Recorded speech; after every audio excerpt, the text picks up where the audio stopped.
I walked through the front door cradling two newborns in my arms, my body still aching from the C-section, and there it was, a brand new refrigerator standing next to our old one like some kind of territorial marker. My husband Derek stood in the kitchen with his arms crossed, and beside him, smirking with that expression I'd come to dread over the past 9 months, was his mother Linda. The twins, Emma and Noah, were barely 3 days old, and I could already feel the weight of what was coming. Derek pointed to the shiny new fridge with the confidence of someone who thought he'd just solved a problem rather than created one. "Listen, Sarah, this one's for my mothers and my food. You buy your own," he said, his voice cold and matter-of-fact, like he was explaining company policy to a new employee. I stood there in the doorway, my arms trembling from holding both car seats, my incision burning beneath the waistband of my sweatpants, and I said nothing. What could I say? The man I'd married 7 years ago, the one who promised to stand by me through everything, had just told me to fend for myself while recovering from major surgery and caring for 2 helpless infants. Linda didn't even pretend to hide her satisfaction. She opened a new fridge and started arranging containers of what looked like pre-made meals, expensive cuts of meat, imported cheeses, things I hadn't seen in our kitchen since before I got pregnant. "Derek needs his strength," Linda said without looking at me. "He's been working so hard, and now with 2 more mouths to feed, well, we can't have him running on empty, can we?" The Seattle rain hammered against the windows of our small apartment, and I felt as cold inside as the weather outside. I carried the twins to the nursery we'd prepared together, or rather, that I prepared while Derek spent more and more time at his mother's house. I should have seen this coming. The signs had been there for months. When I was 6 months pregnant and struggling to carry groceries up the stairs, Derek had gone to lunch with his mother instead of helping me. When I asked him to come to the ultrasound appointment where we'd find out we were having twins, he'd said his mother needed him to move some furniture. Every request, every need, every moment I'd needed my husband, Linda had been there first, and Derek had chosen her every single time. That first night home was hell. Emma woke up crying every 2 hours, and Noah seemed determined to operate on a completely different schedule, waking up in the gaps between his sisters' feeding times. I stumbled through the apartment like a zombie, my body screaming in pain every time I stood up, sat down, or tried to lift one of the babies. Around 3 in the morning, I made my way to the kitchen to warm bottles, and I instinctively reached for our old fridge. It was nearly empty. Some wilted lettuce, a half-empty jar of pickles, expired milk. Everything else, all the food I'd bought before going to the hospital, had been moved to the new fridge, the one with the implicit lock that my husband had placed on it. I stood there in the dim light of the range hood, holding a crying baby, staring at 2 refrigerators, and something inside me crystallized. Not anger, not yet. Something colder, more calculating. I fed the twins, went back to bed for the 45 minutes before the next wake up, and started planning. If you're enjoying this story and want to hear more real-life dramas like this one, click that subscribe button right now. We're working toward our goal of 1,000 subscribers, and your support makes these stories possible. Just hit the red subscribe button below. It takes 1 second and means everything. The next morning, Derek came out of the bedroom at 9, well-rested and showered, while I sat on the couch covered in spit-up, my hair in a greasy knot, my eyes burning from exhaustion. He walked past me without a word and went straight to his fridge, pulling out eggs, bacon, fresh orange juice. The smell of cooking food filled the apartment while I sat there with a screaming baby on each arm, trying to remember the last time I'd eaten a real meal. Linda arrived at 10, letting herself in with the key Derek had given her, carrying more groceries for the sacred fridge. "Oh, Sarah, you look terrible," she said, her voice dripping with false concern. "Maybe you should try to take better care of yourself. Derek needs a wife who can keep up appearances." I watched her unpack organic vegetables, prime rib, artisan bread, all of it going into the fridge I wasn't allowed to touch. Derek sat at the table eating his hot breakfast while I bounced 2 crying babies, and he didn't offer me a single bite. He didn't offer to hold his children. He didn't ask if I needed anything. He just ate, scrolled through his phone, and laughed at something his mother said about her book club. "I'm going to the office," Derek announced after breakfast, grabbing his keys. Mom's going to stay for a few hours, but she has her yoga class at 2, so you'll need to manage after that. Derek, I said, my voice barely above a whisper because I was so tired I could hardly form words. I need help. I can't do this alone. I just had major surgery and my mother had 4 kids and managed just fine. He cut me off. You just need to toughen up. Besides, I'm the one working here. I need my rest and proper nutrition. You can figure out your own situation. He left. Linda stayed until exactly 1:45, during which time she held neither baby, offered no help, and instead reorganized my kitchen cabinets to her liking, criticizing every choice I'd made from dish placement to brand of dish soap. The moment she left, both twins started screaming in harmony, and I stood in the middle of the living room and realized I was completely, utterly alone. That night, after finally getting both babies down around midnight, I sat at my laptop and started researching. I looked at my rights, I checked our bank accounts. I made phone calls to friends I hadn't spoken to in months because Derek had slowly isolated me from them, claiming his mother was all the family support we needed. What I discovered made my blood run cold. Derek had been moving money. Our joint savings account, the one we'd built together over 7 years, had been quietly drained over the past 6 months. Small transfers, nothing that would trigger an alert, all going into an account in his name only. An account I discovered that his mother was a co-signer on. I made some calculations. With what was left in our joint account and my own savings from before we got married, I had enough to survive for maybe 3 months if I was extremely careful. I looked at the twins sleeping in their bassinets, so tiny and perfect and completely dependent on me, and I made a decision. I wasn't going to fight. I wasn't going to argue. I was going to do exactly what Derek had told me to do, but not in the way he expected. The next morning, while Derek was in the shower and Linda hadn't arrived yet, I went to work. I took every single item from the new fridge and transferred it to the old one. Then I took every item from the old fridge, all the cheap, expired, nearly empty containers, and put them in the new fridge. I arranged them carefully, making it look casual, like this was how it had always been. Then I took a photo of both refrigerators with my phone, documenting everything, and sent it to myself and 3 trusted friends with a detailed message explaining the situation. I needed witnesses. I needed a paper trail. When Derek came out, dressed for work and reaching for his protected fridge, I was feeding the twins in the living room. I heard him open the fridge door. There was a pause, a long one, and then he screamed, "Sarah, what the hell is this?" I didn't move. I kept feeding Noah, keeping my voice calm and level. "That's your fridge, Derek. The one you designated for you and your mother." He stormed into the living room, his face red, a container of expired yogurt in his hand. "This isn't what was in there. Where's all the food my mother bought?" "I don't know what you mean," I said, looking him directly in the eyes. "I don't touch your fridge, remember? That was the rule you set. Maybe your mother moved things around when she was here yesterday." This is the kind of story that makes you think about what you'd do in the same situation. If you want to support the channel and help us reach 1,000 subscribers, go ahead and click that subscribe button now. It really helps us grow and bring you more content like this. Linda arrived 20 minutes later to chaos. Derek was frantically checking both fridges, his breakfast plans completely derailed. I sat calmly on the couch, still in my stained pajamas, feeding the twins, watching the scene unfold like I was observing strangers. Sarah switched all the food. Derek shouted to his mother, "She's trying to sabotage us." Linda marched over to me, her face twisted in anger. "How dare you? That food was expensive. Derek works hard for his money, and you have no right." "I didn't touch your fridge," I repeated, keeping my voice steady. Derek made it very clear which fridge was mine and which was his. I've been respecting that boundary completely. "Then how did all the food move?" Linda demanded. I shrugged, carefully burping Emma. "I have no idea. I've been taking care of these babies around the clock. I barely have time to use the bathroom, let alone reorganize refrigerators.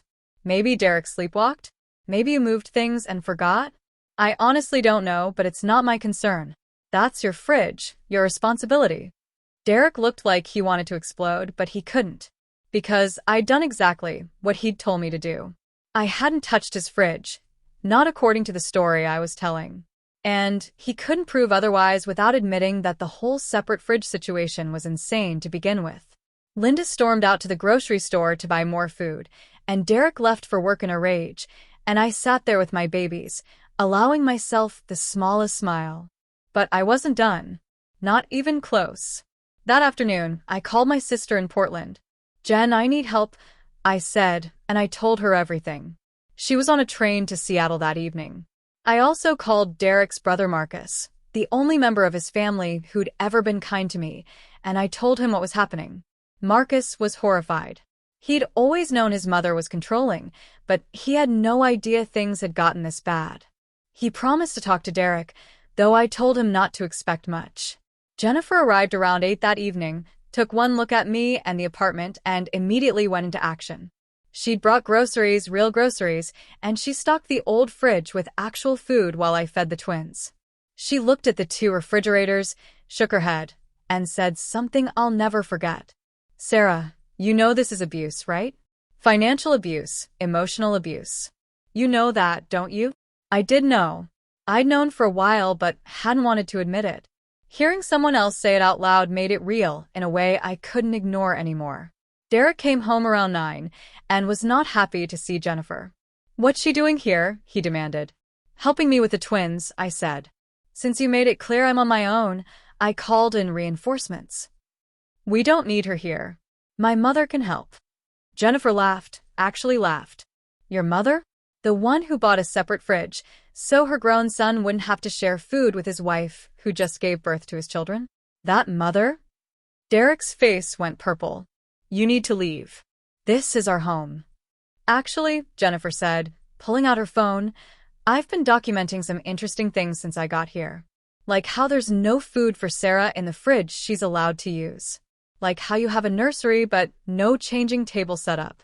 Like how your wife is wearing the same clothes she's been in for 3 days because she hasn't had time to shower.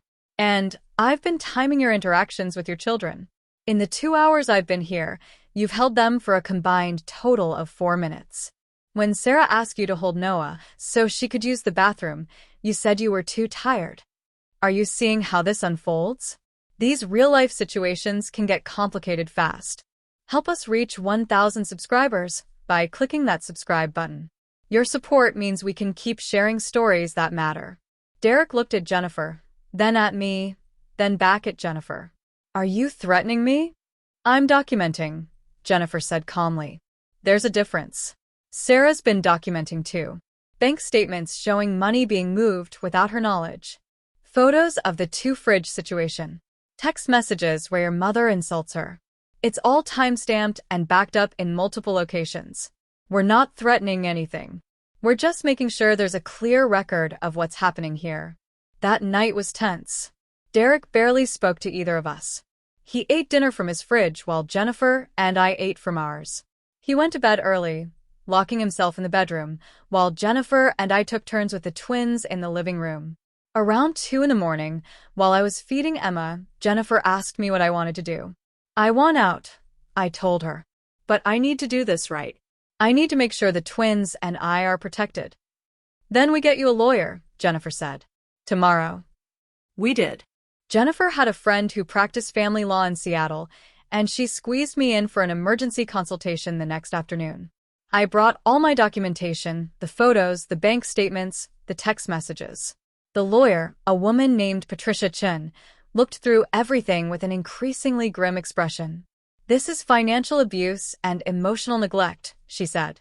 "And the fact that he did this right after you gave birth makes it worse. Washington is a community property state, so half of everything is yours, including the money he moved. We can file for separation immediately and get you emergency spousal support and child support. With twins this young and your medical condition, you'll likely get primary custody with supervised visitation for him until he demonstrates he can actually parent." "How long will this take?" I asked. "We can file tomorrow. I can have you in front of a judge for an emergency order within a week." I thought about my babies, about the life I'd imagined we'd have. about the man I'd married who'd somehow turned into this stranger who'd rather protect food from his wife than care for his children. "Let's do it," I said. That evening, I told Derek I wanted to talk. He was in the living room, watching television while Linda reorganized my pantry again. I asked Linda to leave, which she refused to do until Derek told her it was okay. Once she was gone, I sat down across from him. "I'm filing for separation," I said. "I've hired a lawyer. You'll be served papers within the next few days." Derek stared at me like I'd just spoken in a foreign language. "You're what?" "I'm leaving you. I'm taking the twins, and I'm filing for divorce." "You can't do that," he said, but his voice wavered. "You don't have any money. You can't afford a lawyer." "I found the money you've been hiding," I said. "And my lawyer is very interested in talking to a judge about how you drained our savings account and set up a secret account with your mother right before your children were born. Also interested in the two-fridge situation, the lack of food, the fact that you've barely held your own children." Derek stood up, and for a moment I was scared, genuinely scared of what he might do. But then he just laughed, this harsh, bitter sound. "My mother was right about you. You're selfish. You're lazy. You can't handle a little hardship, so you're just going to quit." "A little hardship?" I repeated. "Derek, you told me to buy my own food 3 days after I had major surgery to deliver your children. You've stolen from our joint account. You've prioritized your mother over your wife and babies at every single turn. That's not hardship. That's abuse." Subscribe now if you're invested in this story and want to know how situations like these resolve.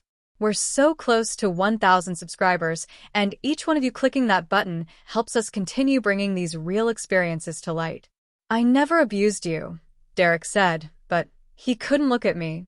"You did," I said quietly. "And I stayed silent because I kept thinking you'd change, that once the babies came you'd step up. But you didn't. You got worse. And I'm done." The next few days were a blur. Jennifer stayed with me, helping with the twins while I met with lawyers, gathered documents, and prepared to move out. Patricia Chun was as good as her word. We filed the paperwork, and Derek was served at his office. He came home that night in a rage, Linda in tow, both of them yelling about how I was ruining his life, destroying the family, being vindictive and cruel. "You're taking his children away," Linda shrieked. "What kind of mother uses her babies as weapons?" "The kind who's protecting them," I said. "From a father who can't be bothered to feed them and a grandmother who thinks starving their mother is acceptable." The emergency hearing was scheduled for 6 days after I filed. In that time, Derek and Linda launched a campaign. They called my parents, telling them I was having a breakdown. They posted on social media about how I was keeping Derek from his children, which was a lie since he'd made no effort to spend time with them anyway. They even called Child Protective Services with an anonymous tip that I was neglecting the twins, which resulted in a visit from a social worker who spent 30 minutes in the apartment, saw Jennifer and me caring for 2 healthy babies, noted the two-fridge situation with raised eyebrows, and closed the case immediately after writing a report that I later learned was very favorable to me. But the most telling thing happened 4 days after I served Derek with papers.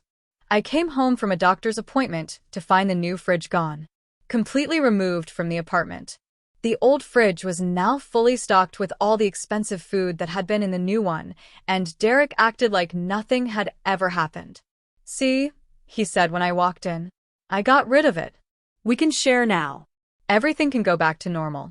I looked at him, at this man who thought removing the evidence of his cruelty was the same as actually changing, and I felt nothing but pity. "It's too late, Derek," I said. "The damage is done." The hearing was on a Wednesday morning. I brought Patricia and all my documentation. Derek brought his mother and a lawyer his family had hired, some guy who looked like he handled real estate deals more than family law. The judge, a woman in her 60s named Judge Robertson, listened to both sides. Derek's lawyer tried to paint me as unstable, as someone who couldn't handle the stress of motherhood and was lashing out irrationally. Patricia presented the photos, the bank statements, testimony from Jennifer and Marcus, and even a statement from my doctor about my post-surgical condition and the lack of support at home. Judge Robertson looked at the photo of the 2 refrigerators for a long time. Then she looked at Derek. Mr. Harrison, did you purchase a second refrigerator and designate it exclusively for yourself and your mother while your wife recovered from a C-section? Derek's lawyer tried to interrupt, but the judge held up her hand. I'm asking Mr. Harrison directly. It wasn't like that, Derek stammered. I just needed to make sure I had proper nutrition for work and… Yes or no, Mr. Harrison. Did you tell your wife, 3 days after she gave birth to twins via C-section, that she needed to buy her own food? Derek looked at his mother, then at his lawyer, then down at his hands. Yes, but… Thank you, Judge Robertson said, and I could see the anger in her eyes, even though her voice remained professional. I've seen a lot of things in this courtroom, but this might be one of the most callous acts I've encountered. Mrs. Harrison, I'm granting your request for emergency separation and sole physical custody of the minor children, with supervised visitation for Mr. Harrison pending a full custody evaluation. Mr. Harrison, you'll pay temporary spousal support and child support as calculated by the state guidelines, and you are prohibited from liquidating or moving any additional marital assets pending the final divorce proceedings. We'll reconvene in 60 days for a status conference. If you're still watching and want to see how stories like this end, hit that subscribe button. We're building a community here, working toward 1,000 subscribers, and every subscription helps us keep creating content that tells real stories about real people. Derek tried to appeal, to argue, but it was over. I walked out of that courtroom with full custody of my children, financial support, and the legal protection I needed. Jennifer helped me move into a 2-bedroom apartment across town that same week. It was smaller, older, not as nice as the place I'd shared with Derek, but it was mine. I stocked the single refrigerator with food that I chose, that my children and I would eat, and nobody could tell me otherwise. The divorce took 9 months to finalize. In that time, Derek saw the twins for 1 hour every Sunday at a supervised visitation center. Linda came to the first few visits, but was eventually banned after she tried to sneak the twins out a back door, apparently convinced she was rescuing them from me. Derek's visits were awkward and uncomfortable. He didn't know how to hold the babies, how to feed them, how to change them. He'd hired people to care for them during his visitation hours until the supervisor put a stop to that, insisting he had to actually interact with his own children. The financial discovery phase of the divorce was particularly satisfying. Patricia's team uncovered not just the money Derek had moved to the secret account, but also a pattern of financial control going back years. Small things I'd missed, credit cards in my name that I didn't know about, loans he'd taken out using our joint income, but keeping in his name only. The judge was not impressed. In the final decree, I got 65% of the marital assets, full physical custody with Derek getting every other weekend once the twins turned 2, and child support that was calculated on his full income, not the reduced amount he'd tried to claim. Linda tried to sue me for grandparents' rights. That case was dismissed in about 15 minutes when my lawyer presented evidence of her role in the food situation and her attempt to take the twins from the visitation center. Emma and Noah are 3 now. They're happy, healthy, and thriving. They see their father every other weekend, and honestly, Derek has stepped up a little. Not a lot, but a little. He takes them to the park, reads them stories, actually seems to enjoy them now that he's not being orchestrated by his mother. Linda is allowed supervised visits twice a month, which she uses to try to ply the twins with expensive toys and treats, still trying to buy affection even now. I went back to work when the twins turned 1, using my half of the divorce settlement to finish my degree in nursing. I met someone, a man named James, who's a teacher, who thinks the 2-fridge story is the most insane thing he's ever heard, and who helps with the twins like they're his own, even though we've only been dating for 8 months. I'm not rushing into anything, but it's nice to remember what a partnership is supposed to feel like. I still think about that morning sometimes, standing in my kitchen, looking at 2 refrigerators, realizing that the man I loved had drawn a literal line between us. I think about how I almost accepted it, how I almost just went along with it because I was too tired and too broken to fight. And I think about the moment I decided I deserved better, that my children deserved better. Derek asked me once, about a year after the divorce was final, why I'd switched the food in the fridges that morning. I told him the truth. I didn't switch it to be petty or vindictive. I switched it because he told me that fridge was his and his mother's, so I gave him exactly what he deserved. He gave me scraps, so he got scraps back. He wanted boundaries, so I enforced them. He just didn't like it when those boundaries worked against him instead of for him. Before I go, one more time, if this story resonated with you and you want to support the channel, please click the subscribe button. We're working hard to reach 1,000 subscribers, and your support makes all the difference in helping us share these powerful stories. Just one click on that subscribe button below this video. The last time I saw Derek and Linda together was at Emma's 3rd birthday party. I'd invited Derek because the twins should have their father at important events, and he'd asked if Linda could come. I said yes, because I'm secure enough now that her presence doesn't threaten me. They showed up with elaborate gifts, a play kitchen for Emma and a toy tool set for Noah, expensive and impressive. James had gotten them each a stuffed animal and a book. The twins played with the stuffed animals and ignored the expensive toys. Linda looked devastated. Derek looked embarrassed. As they were leaving, Linda pulled me aside.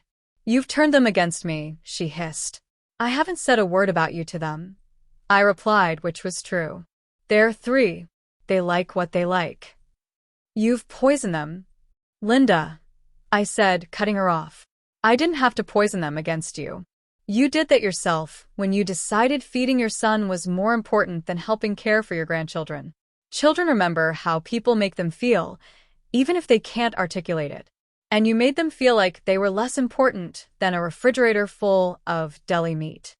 She left in a huff, and I haven't heard from her since. Sometimes people ask me if I regret how things turned out, if I wish I'd tried harder to make the marriage work. The answer is no. I regret not leaving sooner. I regret not standing up for myself the first time Derek chose his mother over me, years before the twins were born.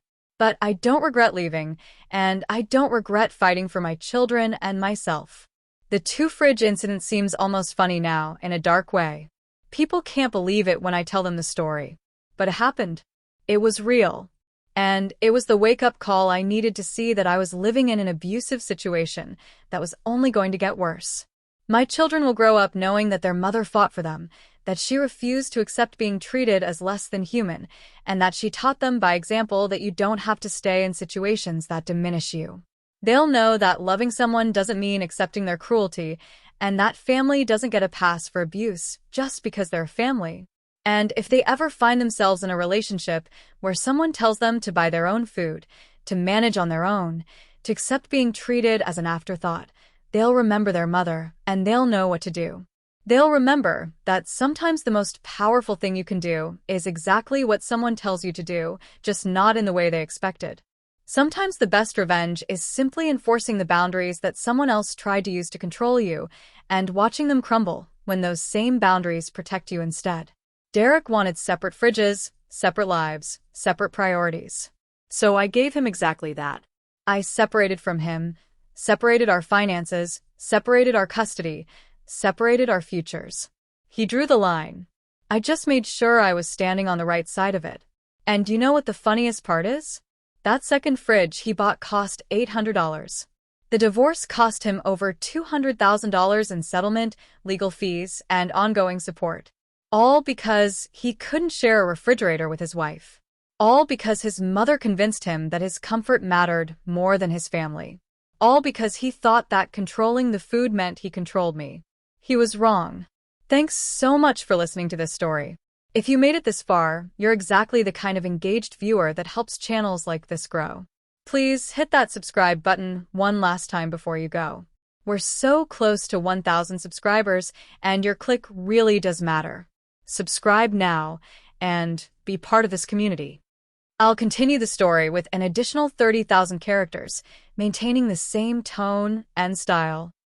What I haven't told you yet is what happened in the months leading up to that moment when I walked through the door with my newborn twins and saw that second refrigerator. Because the fridge wasn't the beginning.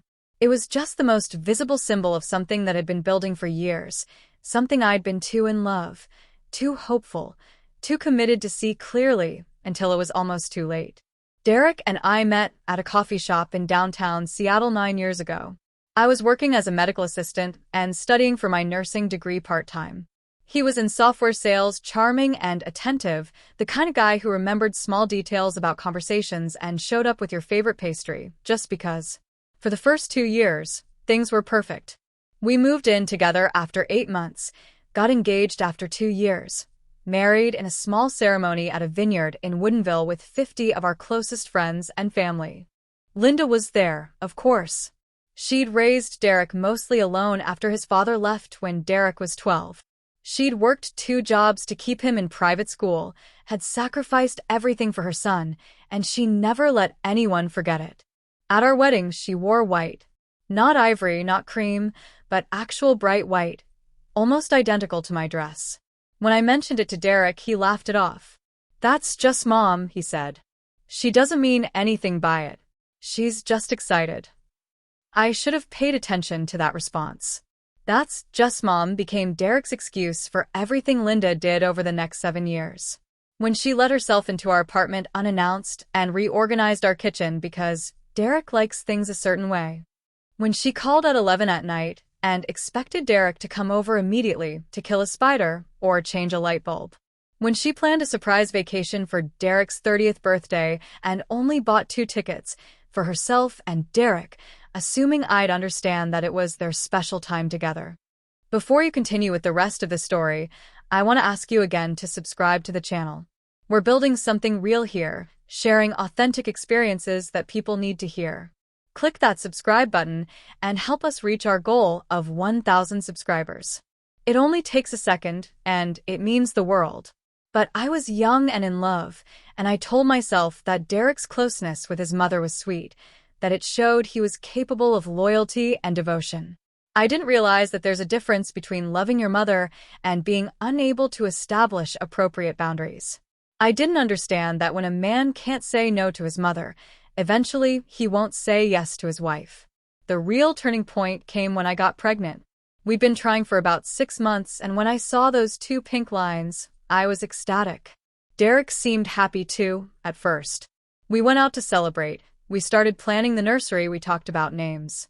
But then I made the mistake of asking Derek to come with me to tell his mother the news together. Linda's face when we told her is something I'll never forget. For just a fraction of a second, before she rearranged her expression into something resembling joy, I saw pure rage. She recovered quickly, hugged us both, said all the right things. But that flash of anger, that split-second revelation of her true feelings, it stayed with me. I mentioned it to Derek on the drive home. "Did your mom seem upset?" I asked carefully. "What? No. She was thrilled." "You're imagining things, Sarah. Pregnancy hormones, probably." There it was again. Dismissal. Gaslighting, though I didn't know that term yet. My feelings, my observations, my reality, all of it was negotiable. All of it could be explained away as hormones or sensitivity or misunderstanding. Never mind that I'd seen what I'd seen. Never mind that my instincts were screaming at me. Derek said it wasn't real, so it wasn't real. Linda started coming over more after that. At first, it was helpful. She brought meals. She helped organize baby supplies. She seemed genuinely excited about becoming a grandmother. But slowly, subtly, things shifted. She started making comments about my body, about how much weight I was gaining, about how Derek needed to make sure I didn't let myself go during pregnancy. She brought over maternity clothes that were 2 sizes too large, claiming she was just being practical. She asked Derek, not me, what we decided about childbirth classes, pediatricians, nursery colors. When I was 5 months pregnant, we found out we were having twins. The ultrasound technician was so excited, showing us 2 perfect little babies on the screen, 2 heartbeats, 2 sets of tiny hands and feet. I was overwhelmed with joy and terror in equal measure. Twins meant twice the work, twice the expense, twice the everything. But we'd manage. We were a team. Except we weren't. Because when I told Derek that night that I was scared, that I'd need more help than we'd originally planned, that I might need to take more time off work, his response was to call his mother. And Linda, sensing an opportunity, swooped in. "Derek, you're going to need to be strong for both of them," she told him while I sat right there, like I was invisible. "Twins are incredibly demanding. Your father left me when you were 12, and I had to do everything alone. But you're a man. You're going to have to step up and be the provider while Sarah focuses on the babies. That means taking care of yourself, making sure you're eating right, and getting enough rest so you can work hard and support your family. It sounds reasonable when I say it like that, doesn't it? Except she wasn't encouraging Derek to support his family. She was encouraging him to prioritize himself while I did everything else. And Derek, who'd spent his whole life being told by his mother that his needs came first, that his comfort was paramount, that he deserved to be catered to because he was the man, the provider, the important one, he absorbed that message like a sponge. Things deteriorated quickly after that. Derek started spending more time at Linda's house. When I asked him to help me assemble the cribs, he said he was too tired. He'd do it later, but later never came. His mother had him over for dinner 3 nights a week, special meals she prepared just for him, his favorites from childhood. I was invited exactly once, where Linda served me a salad while Derek got pot roast and mashed potatoes. When I asked if there was enough for me to have some as well, Linda looked at me with this cold smile and said, "Oh, I thought you were watching your weight. The salad is much healthier for the babies." If you're shocked by this behavior and want to hear more stories that expose family dysfunction like this, please subscribe. We're trying to reach 1,000 subscribers, and your support helps us keep bringing these important stories to light. Just click the subscribe button below. I went home that night and cried. Derek told me I was being too sensitive, that his mother was just trying to help. When I pointed out that feeding me only salad while 7 months pregnant with twins wasn't helpful, he sighed like I was being deliberately difficult and went to bed.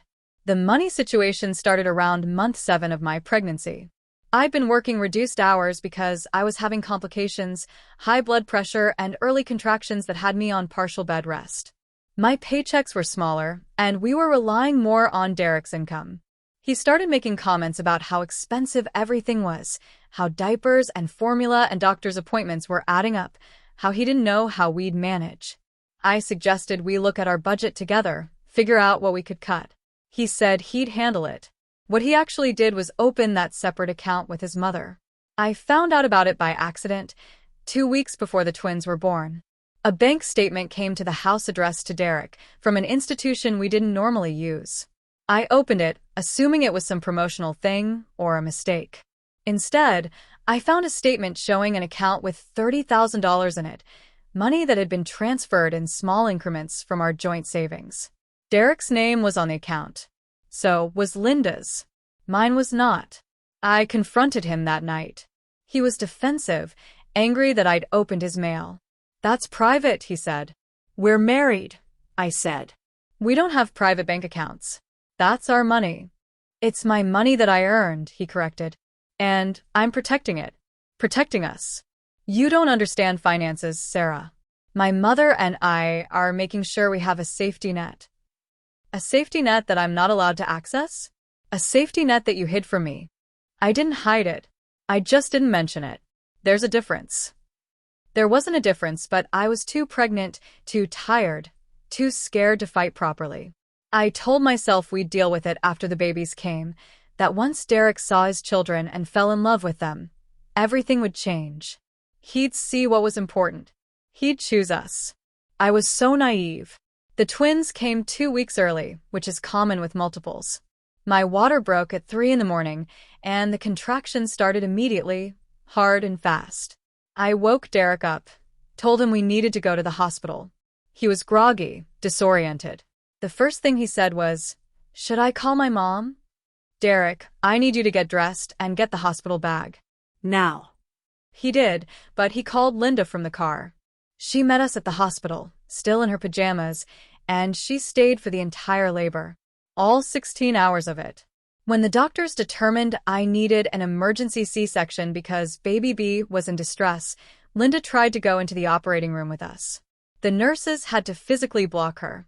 Derek held my hand during the surgery, and when Emma and then Noah were born, I saw tears in his eyes. For a moment, I thought everything would be okay. He was crying, overwhelmed, looking at these 2 tiny, perfect humans we'd created. Surely this would change everything. But Linda was waiting when we got out of surgery. She was holding Noah, and she refused to give him to me. "You need to rest," she said. I'll take care of him.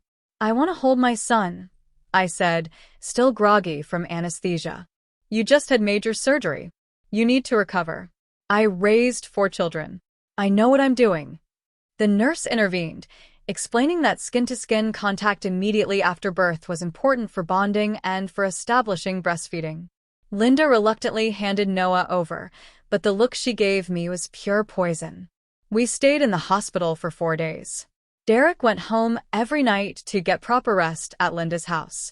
I stayed alone in the hospital room with 2 newborns, recovering from surgery, trying to figure out how to feed 2 babies who wanted to eat at different times, trying to change diapers while my incision burned and pulled.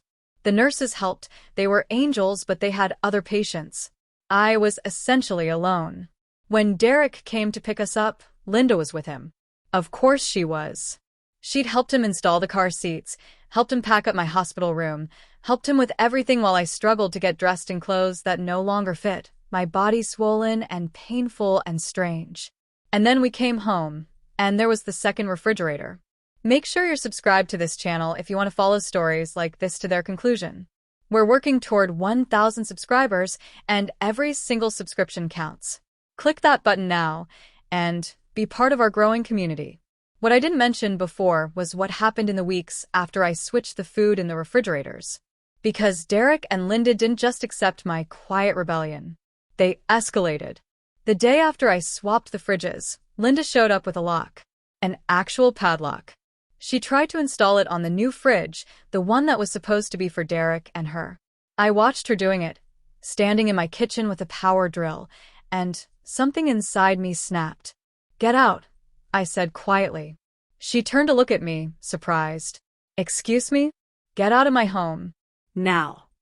This is Derek's home too, and he wants me here. I don't care what Derek wants.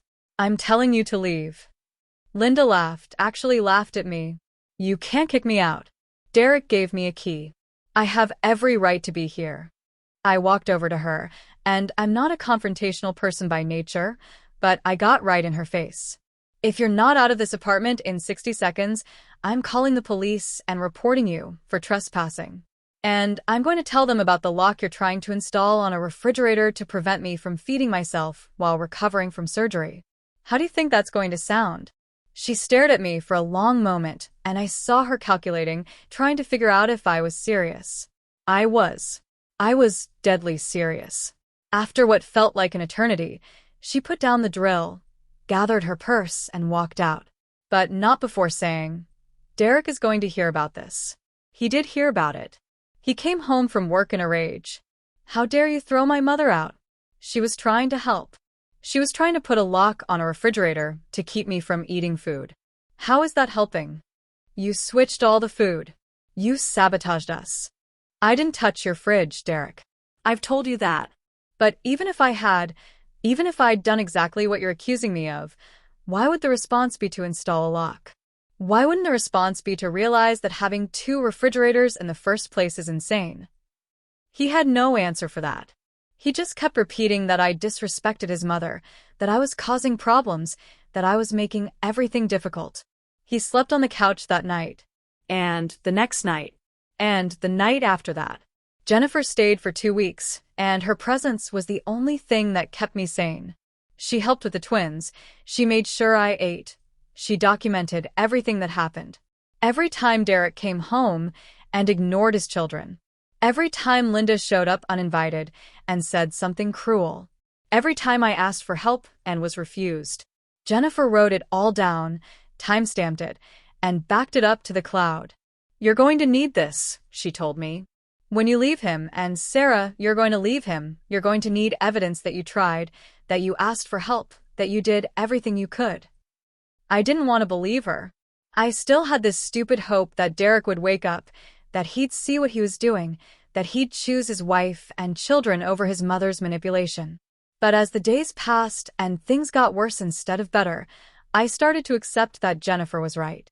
The breaking point came about 3 weeks after the twins were born. I was exhausted, running on maybe 2 hours of sleep in a 48-hour period. Emma had developed colic and screamed for hours every evening. Noah had a minor milk protein sensitivity that we were trying to manage. I was in pain from my incision, which wasn't healing properly. I needed help. I desperately, urgently needed help. Derek came home from work around 7. I was on the couch, both babies crying, my face streaked with tears. I looked up at him, and I begged. Please, I said. Please help me. I can't do this alone. I need you. He looked at me with something like disgust. I've been working all day, Sarah. I'm tired too. My mother said you just need to toughen up and learn to manage better. Other women do this all the time. Other women have partners who help them. I do help. I go to work every day to provide for this family. That's not help. That's basic responsibility. Help is holding your children. Help is getting up in the night. Help is taking one baby so I can shower or eat or sleep for more than 20 minutes. Click subscribe right now if this story is resonating with you. We share real experiences that need to be heard, and we're working hard to reach 1,000 subscribers. Your support makes all the difference. He stared at me for a long moment, then picked up his phone and called his mother. Mom, can I come over for dinner? Sarah's being difficult again. I heard Linda's response through the phone. Of course, sweetie. I made your favorite. Come over whenever you want. You don't need to deal with that right now. He left. He actually left. Walked out the door while both his children screamed and his wife fell apart. And he didn't come back until after midnight, well-fed and refreshed, and went straight to bed without checking on any of us. That's when I knew for certain that I was done. That no amount of hope or trying or sacrifice was going to fix this. Derek had made his choice, and it wasn't me. It had never been me. From the moment his mother decided I was a threat to her relationship with her son, I was the enemy. And Derek, unable to think for himself, had accepted her narrative completely. The next morning, I called Patricia Chun. Jennifer had given me her number a week earlier, but I hadn't been ready to use it. Now I was. I was more than ready. I wanted out, and I wanted to take my children somewhere safe, somewhere they wouldn't grow up thinking this was normal, that this was how families worked. The legal process was even uglier than I expected. Derek's lawyer tried to argue that I was an unfit mother because I'd left dishes in the sink and hadn't vacuumed in a week. Patricia brought photos showing the dishes were baby bottles in various stages of sterilization, and the unvacuumed floor was because I'd been in the hospital with a postpartum infection from my C-section that hadn't been healing properly, an infection I developed because I'd been doing too much too soon with no help. They tried to argue that I was keeping the children from Derek. Patricia brought Derek's own text messages, showing that I'd asked him repeatedly to spend time with the twins and he'd refused, saying he was too busy or too tired or that his mother needed him for something. They tried to argue that I'd stolen marital funds. Patricia brought bank statements showing the money Derek had hidden and documentation that the money I'd spent had gone to diapers, formula, medical bills, and other expenses for the twins. Every argument they made, Patricia demolished. And Judge Robertson, who'd clearly seen enough cases like this to recognize the pattern, wasn't having any of it. The day the divorce was finalized, 9 months after I'd filed, Derek tried to talk to me outside the courthouse.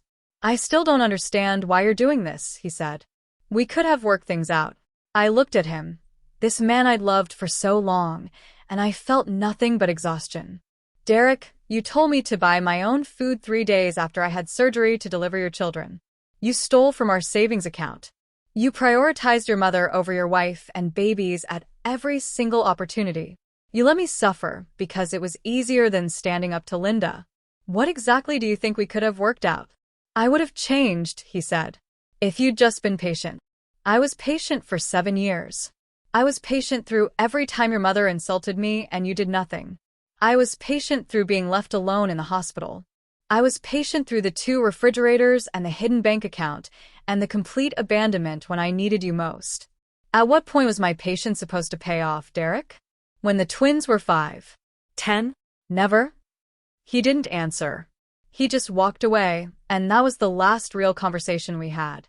If you've made it this far in the story, thank you for sticking with it. These stories matter because they show people they're not alone in their experiences. Please subscribe to help us reach 1,000 subscribers and keep sharing these important narratives. The months after the divorce were hard in different ways. I was a single mother of twins, working and going to school, and trying to keep my head above water financially. But I was free. I could make decisions about my children without someone undermining me. I could eat what I wanted, when I wanted, without judgment. I could be myself without constantly walking on eggshells around Linda's feelings or Derek's fragile ego. Emma and Noah thrived. Without the constant tension in the house, without their father's resentment and their grandmother's toxicity, they became happier babies. They slept better, ate better, smiled more. It was like they could feel the difference in the environment, even as young as they were. I joined a support group for single mothers, and hearing other women's stories helped me process my own. So many of us had similar experiences, partners who'd expected us to do everything while they did nothing, families who'd treated us like incubators rather than people, financial abuse disguised as providing or protecting. It was simultaneously heartbreaking and validating to know I wasn't alone. One woman in the group, Maria, had a story that was eerily similar to mine. Her mother-in-law had actually moved into their house after her first child was born and had taken over everything, treating Maria like an incompetent teenager rather than an adult mother. Her husband had allowed it, had even encouraged it, until Maria had a nervous breakdown and ended up in the hospital. That's when she finally left. Her ex still didn't understand why she'd overreacted. Another woman, Tanya, had a husband who'd canceled her credit cards 2 days before their baby was born, claiming he needed to control spending. She'd gone into labor with no access to money, no way to pay for parking at the hospital or food in the cafeteria. She'd had to call her sister to bring her cash. When she'd confronted her husband, he'd said he was teaching her to be more responsible. She'd filed for divorce from her hospital bed. These stories, and dozens more like them, they helped me understand that what I'd experienced wasn't unique. It was a pattern, a specific type of abuse that often got overlooked because it didn't involve physical violence. But it was abuse nonetheless. Financial abuse, emotional abuse, neglect, manipulation. Just because Derek never hit me didn't mean he didn't hurt me. The hardest part was explaining to people why I'd left. Friends and family who didn't understand the full story thought I was being dramatic. He bought a second fridge doesn't sound that bad when you say it quickly. It's only when you unpack everything it represented, the contempt, the control, the absolute disregard for my well-being, that people started to understand. My own mother struggled with it at first. She's from a generation where you stuck with your marriage, no matter what, where divorce was shameful. But when I showed her the photos, the bank statements, the text messages, when I explained what those first weeks after the twins were born had really been like, she broke down crying. "I'm so sorry," she said. "I should have known. I should have seen it." "You couldn't have known," I told her. "I barely knew." I kept making excuses for him, kept hoping he'd change. And he was really good at looking normal from the outside. Linda made sure of that. My father was less conflicted. When I told him the full story, he said 3 words, "Good riddance to him."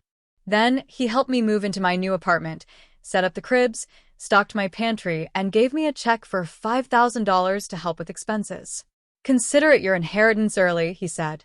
"I'd rather give it to you now, when you need it, than leave it for you after I'm dead." Subscribe to our channel if you're finding value in these stories. We're building toward 1,000 subscribers, and your support helps us continue creating content that matters.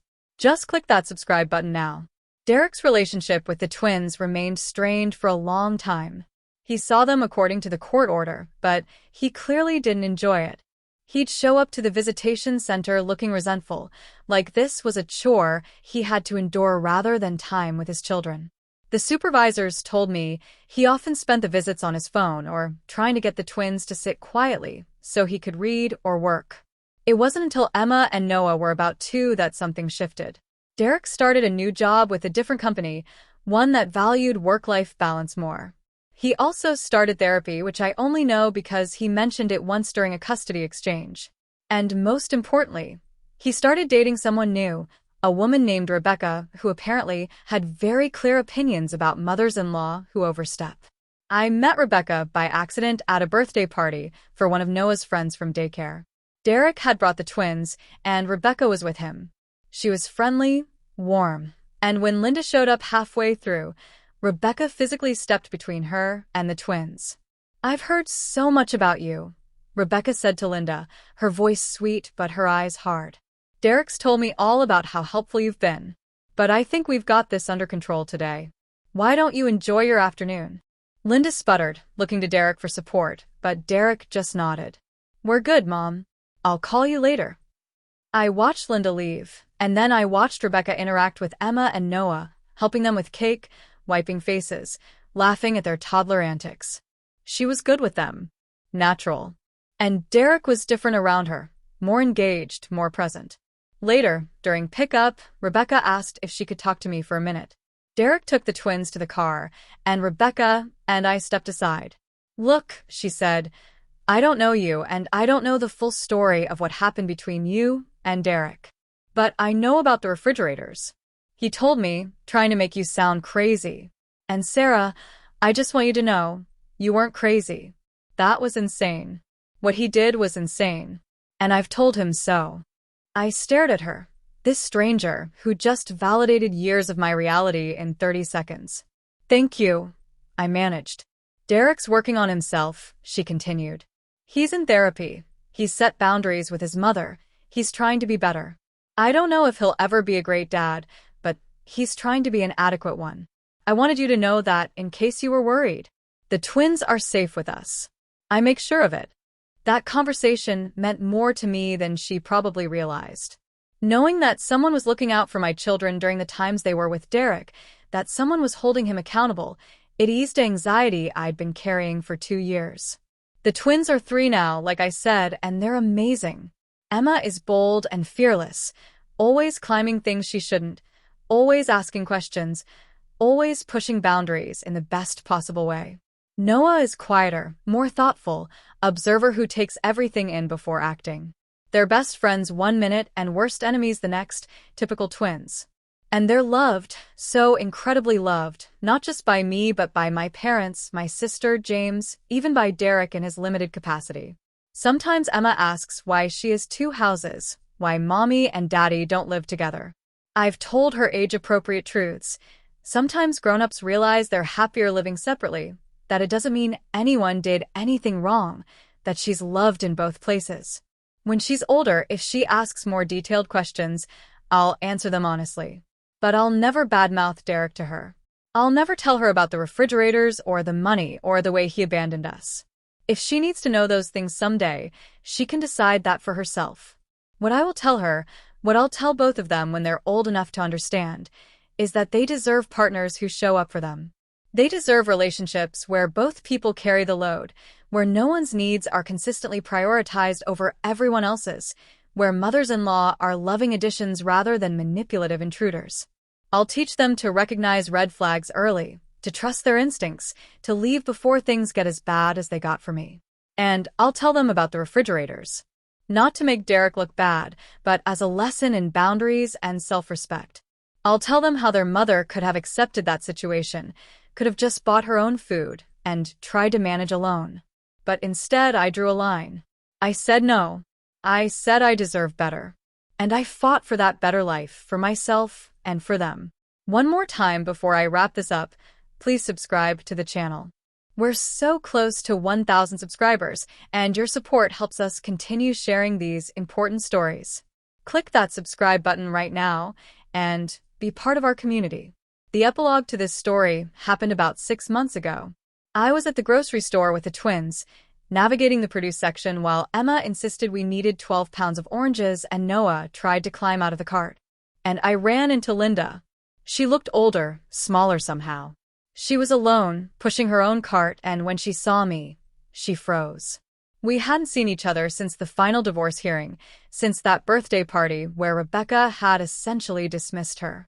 "Sarah," she said, and her voice was uncertain, which was so unlike her that I almost didn't recognize it. "Linda," I replied neutrally. The twins were too busy arguing about fruit to notice her. "They've gotten so big," she said, looking at Emma and Noah with something that might have been longing. "Derek shows me pictures sometimes, but it's not the same." "No," I agreed. "It's not." There was a long, awkward pause. Then Linda spoke again, and what she said surprised me. I was wrong, she said quietly. About a lot of things. My therapist, I've been seeing someone. She's helped me understand that I was trying to keep Derek dependent on me because I was afraid of being alone. And I took that out on you. You didn't deserve that. Neither did those babies. I didn't know what to say. Was this real? Was Linda actually apologizing? Or was this some new manipulation? She must have seen the skepticism on my face because she held up a hand. I don't expect forgiveness. I don't expect anything. I just wanted you to know that I know I was wrong. What I did, what I encouraged Derek to do, it was abusive. And I'm sorry. Emma chose that moment to successfully grab an orange and drop it, sending it rolling across the floor. I chased it down, and when I came back, Linda was still standing there, waiting. Thank you for saying that, I finally said. I appreciate the apology. Is there any chance? Linda started, then stopped. Never mind. That's not fair to ask. What? I was going to ask if there was any chance I could see them sometime. The twins. But that's not fair. You have no reason to trust me, and every reason not to. I looked at my children, happily destroying the produced display, and I thought about generational trauma, about patterns of behavior, about second chances and consequences. And I made a decision. I'll think about it, I said. No promises. But I'll think about it. If you're really working on yourself, if you've really changed, maybe someday. But Linda, if I ever allow you back into their lives and you pull any of your old behavior, you're done. Permanently. Do you understand? She nodded, tears in her eyes. I understand. Thank you. That's more than I deserve. We went our separate ways, and I haven't followed up on that conversation yet. Maybe I will. Maybe I won't. The twins deserve to know their grandmother, if she can be a healthy presence in their lives. But they also deserve protection from toxicity, and I won't compromise their well-being for anyone, not even for the chance at a redemption story. The truth is, the refrigerator story isn't over. It probably never will be completely over. Derek and Linda and their dysfunction will always be part of my history, part of the twin story. But it doesn't define us anymore. It's a chapter we moved past, a lesson we learned, a fire we walked through and came out stronger on the other side. Every time I open my refrigerator now, my single, normal, shared by everyone in the household refrigerator, I think about how far I've come. From a woman who was told she didn't deserve to eat the food her husband bought, to a woman who owns her own home, who's finishing her nursing degree, who's raising 2 incredible children and building a life she's proud of. James proposed last week. We're not in a hurry to get married, especially given my history, but we're building something real and healthy and mutual. He knows the refrigerator story, knows all my stories, and he's still here. The twins love him, and more importantly, he loves them. Not in an obligatory step-parent way, but in a genuine, engaged, present way that Derek never managed even when we were married. Life is good now. Not perfect, not easy, but good.